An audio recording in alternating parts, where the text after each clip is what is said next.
Okay.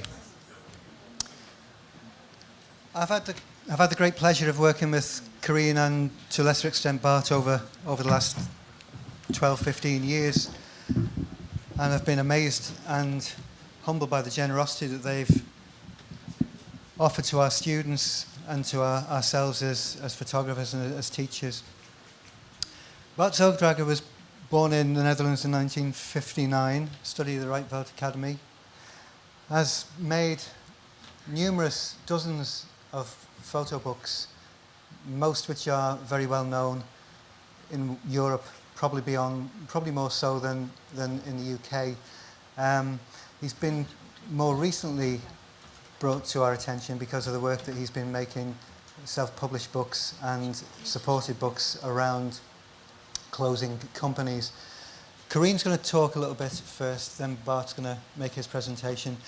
Corrine Noordenbos is simply one of the most important teachers in contemporary practice, as I would have it. A photographer and a teacher, she's been responsible for a whole wave of contemporary practice that we've come to know as being at the forefront of photography in recent years. I'm delighted that they've both taken the trip and the opportunity to talk about their own ideas about the photo book and some of the work that they've been responsible for individually. So I'm going to get out of the way and hand over. Corrine and Bart, thank you very much.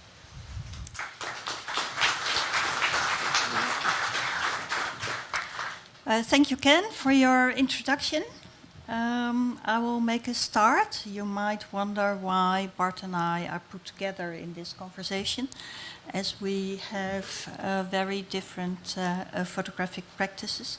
But that is when Bart and I worked on the same assignment somewhere in the 80s for the Dutch airlines. We met each other, and we discovered that we thought very much the same way about documentary photography.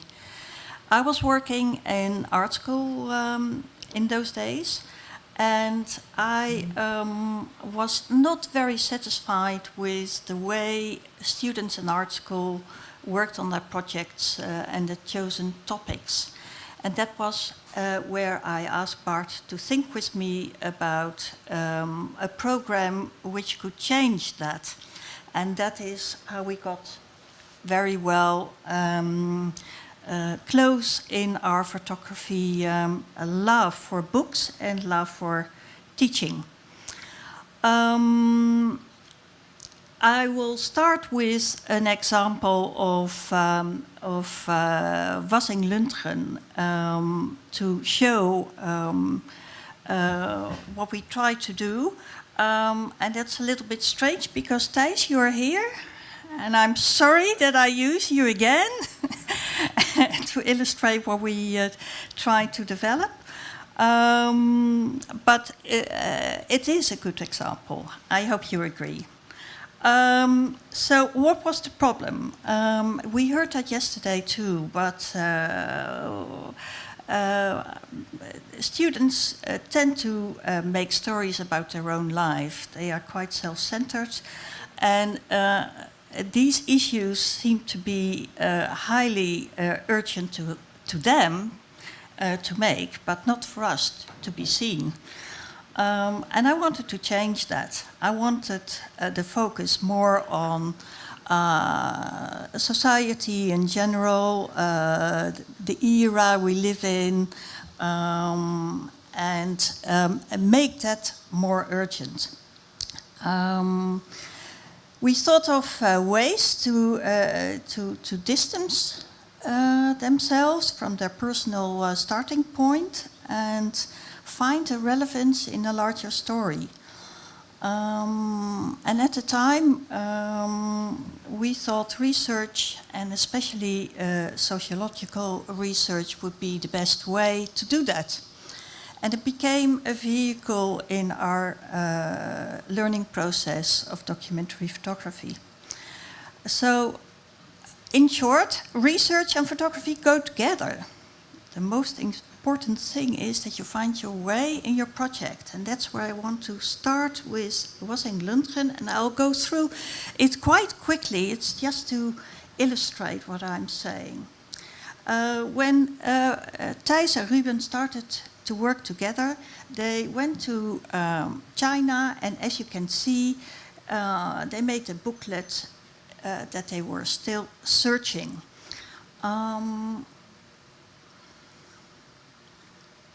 And when they would sell you the book, they would throw out the images that were not important at that particular moment that you bought the book. So you got a collection that was differently all the time. Only this one, I'm the only one who has a complete one. And as you can see, for educational purposes. And out of this came an exhibition, a publication, and out of that they really found their focus point. And everybody knows the booklet, Empty Bottles. So what we try to do is getting students to distance themselves from their personal starting point and then find the limitations. How do you limit yourself, find the essence and your visual strategy? I'll give you another example for different reasons. Everybody probably knows him as well. Rob Hornstra, he made Communism and Cowgirls as a final project for his graduation. And why I wanted to show him is that he was the first who understood that it's not about bookmaking itself, but it's trying to reach your audience. And he was one of the first that started crowdfunding to get it realized. In fact, he postponed his final exam to be sure that he could have this printed in an edition. He could trust then on family and relations, but he found the interest of the general audience soon enough, and he was very clever in the way he handled it. As he published their name in the back, probably most of you know the book, and this way of finding support for his project was the basis of the Sochi project that finished last year.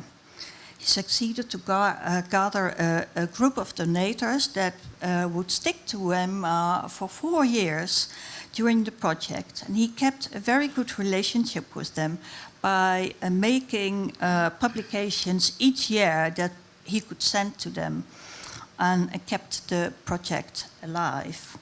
Well, I'll leave it up to here. Then you can see this was the basis of the program that I tried to develop with Bart. And I'll leave Bart now to his presentation and come back to a few examples later on of student projects. Okay, back to teaching. I'll first flip through a few books that you already have seen. They were on the shelves of Ken, and probably you've seen some of them in the volumes.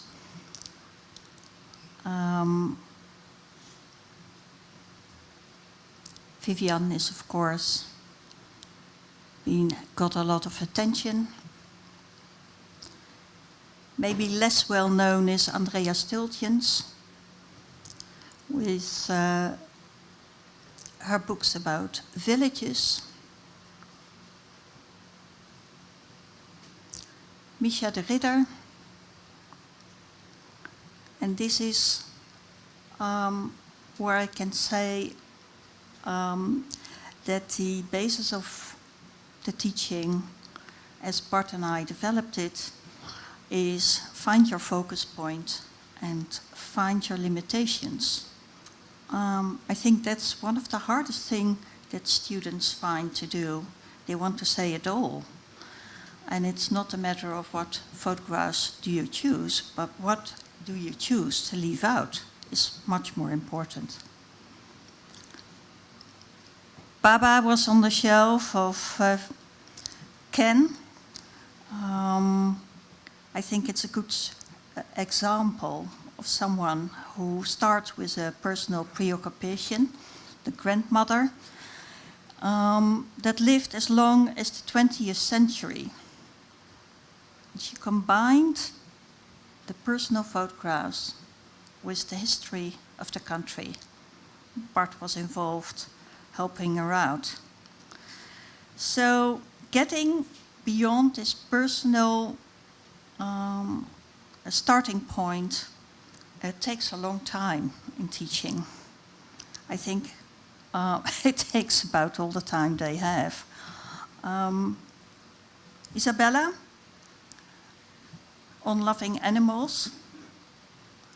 And I think one of the things that I do in teaching is we discuss projects of students as much as we discuss photo books.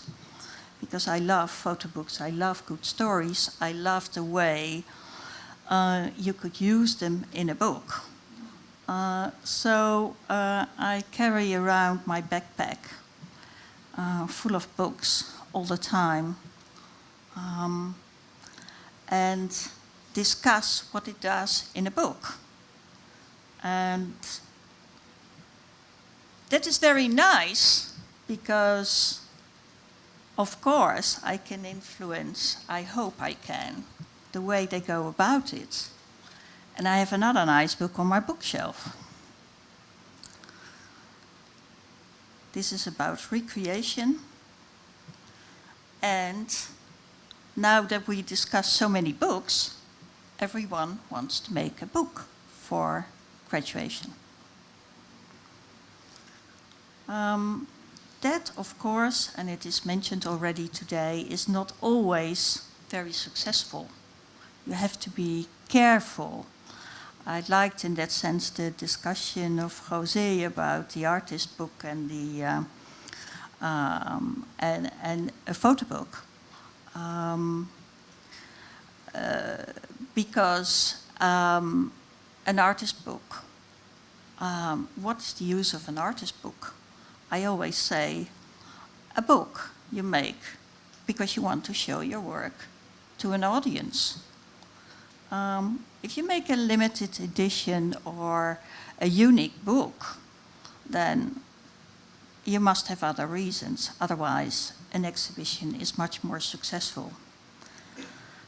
Florian van Roekel with Terry was a turning point in our educational program. He was very careful and exceptional in the way he handled this project from the start.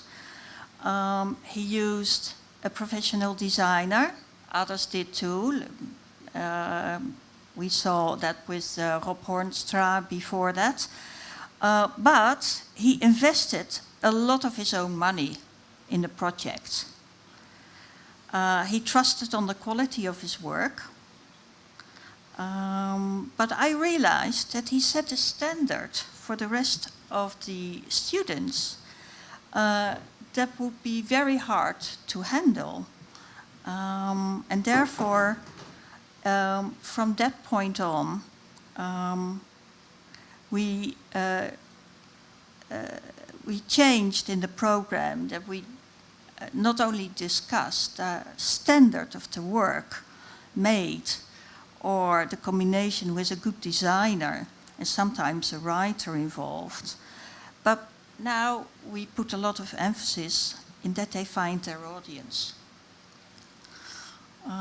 So, in fact, we are back to where we were when Rob Hornstra invested a lot of energy in finding his crowdfunding because that makes all of the difference.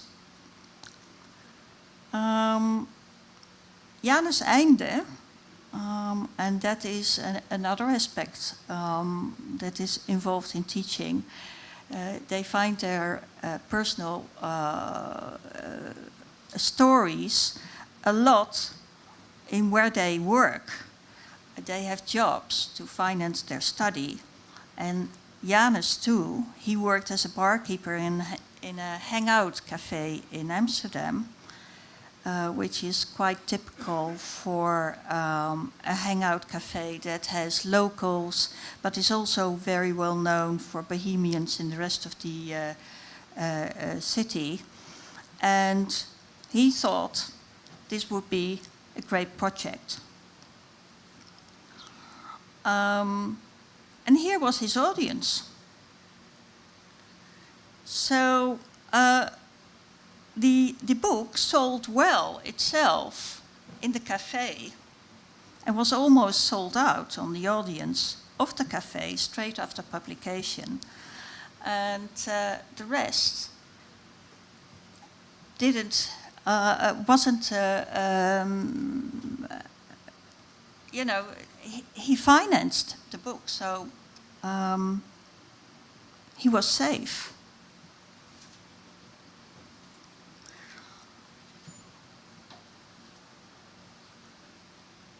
Peter van der Boogaard. You've seen that in, it's in volume 3, Martin? Yeah.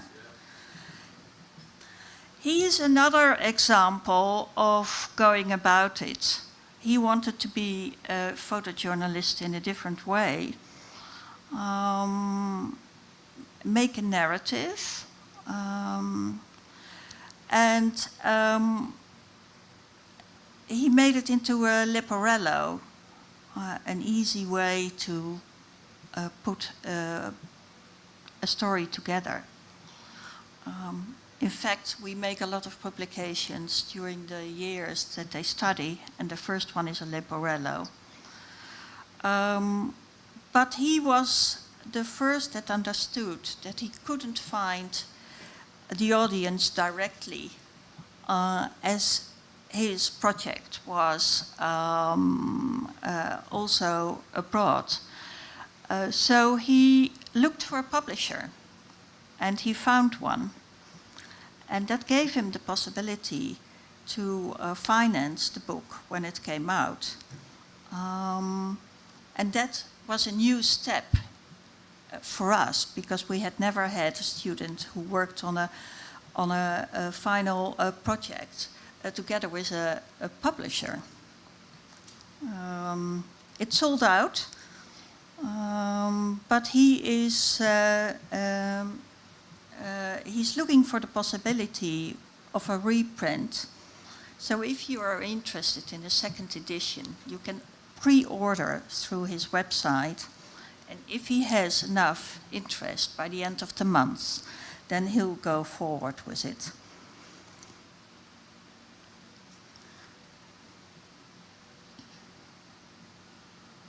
The design was made with Teun van der Heijden. And the nice thing about the book is that you can turn it around.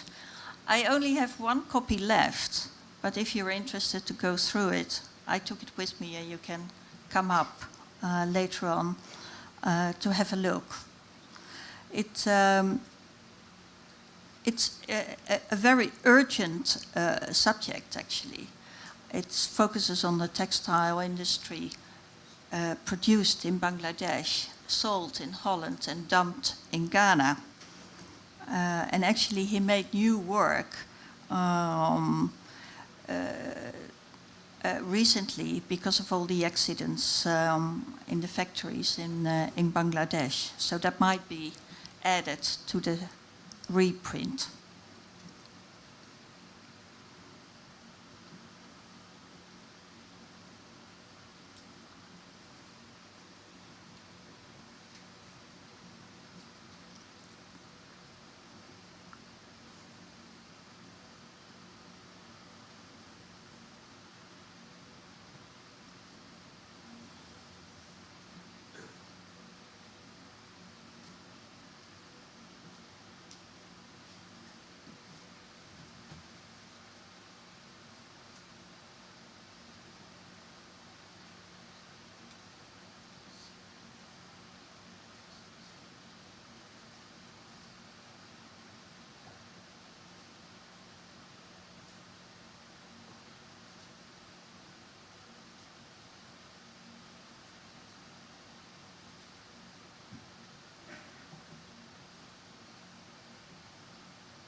I now show you a few recent books from last year.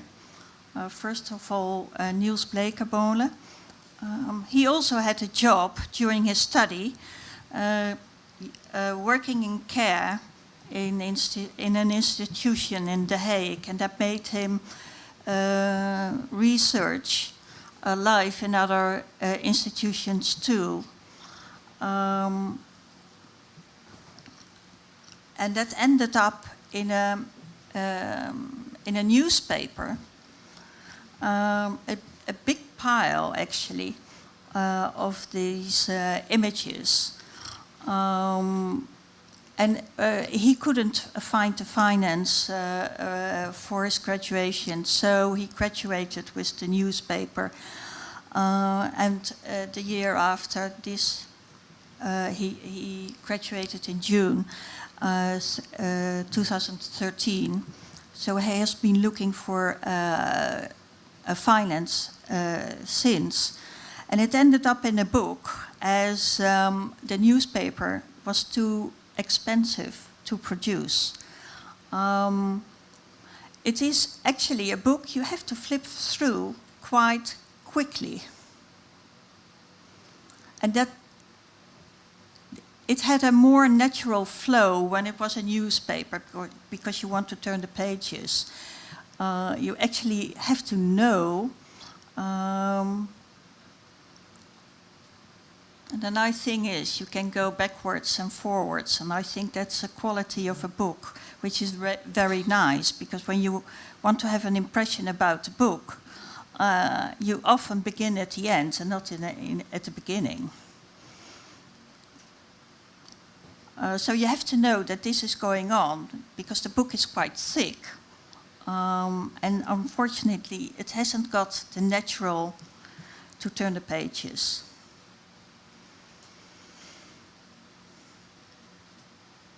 But it is a very nice book, because he found a visual strategy to focus on the ordinary. We all know these institutions, but you have to find a way that you recognize it, and it gives another feeling than what you know already. And in this book, I think the rhythm is very important. Maurice Van Es graduated last year as well, and he made a collection of booklets in a cassette.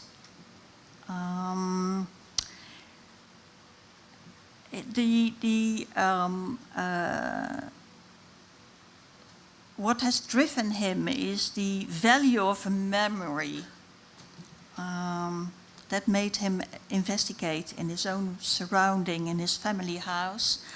A teenage brother that changes every year. And as I said before, it's always finding the right balance between being specific and having enough to say, which is an issue in our discussions in the classroom. He found a solution for that by making chapters and put them in a booklet. This was his presentation. This is one of the booklets, his father.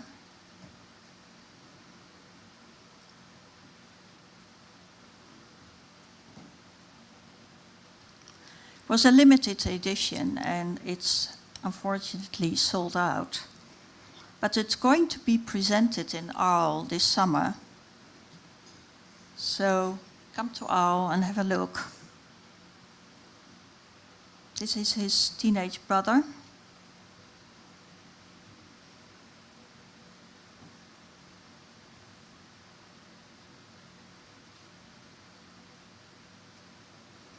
But the nice thing is, it's recognizable. Everybody knows those moments out of your personal life, but he made it visually very interesting. And not only that, he made it into commerce. He commercialized his idea by launching a website where you can order a photographic story when you are about to move to a new place. And he then comes into contact with the owners and consult what he would do for them. And he makes a unique book. And this is one example of it. So instead of being a marriage photographer, he's a photographer of the memory that you want to keep from the place where you lived.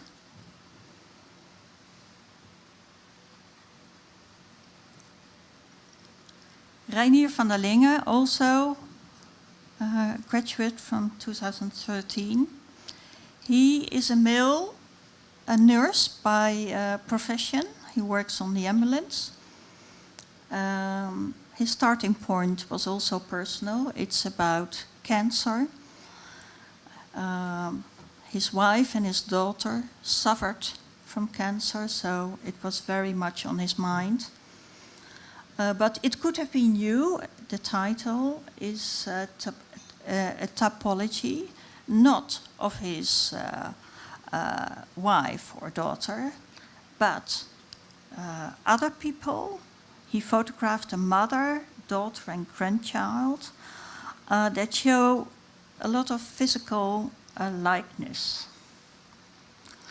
You also see all the details of the chemo that is involved. But with the likeness of the portraits and these chemos, he liked you to confront with the idea that your DNA is dominant in if you are going to be a victim of this disease or not.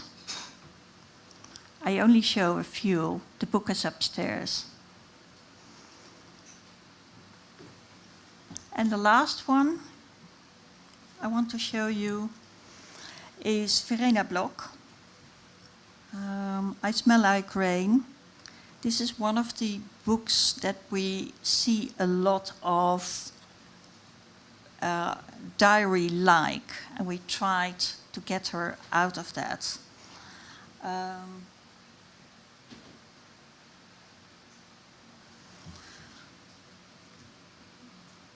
She was raised in Holland, but she's half Polish and half Dutch. She went back to the rural area in Poland of her relatives and found a girl of her teenage age, which she found the most influential age of herself in growing up. And she asked herself the question, what would my life have been like when I did not have a Dutch education, or would have been raised in Poland, and to overcome the most personal experiences. We see this girl and her life in the community and what Polish life is like, and a more personal diary-like images and experiences I made in inlay booklets.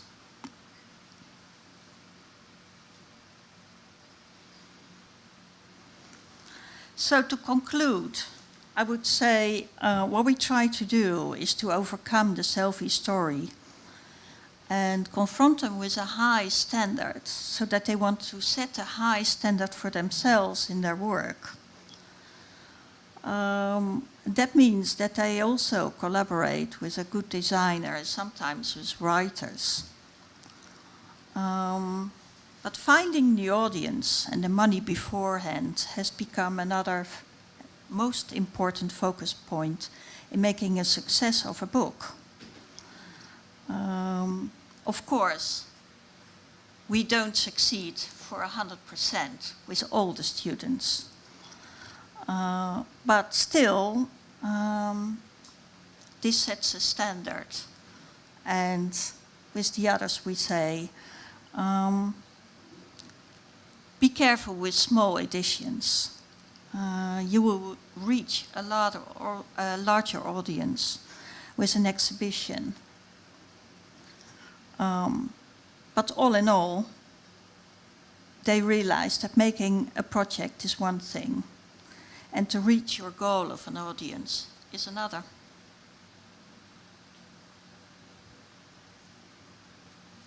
Thank you.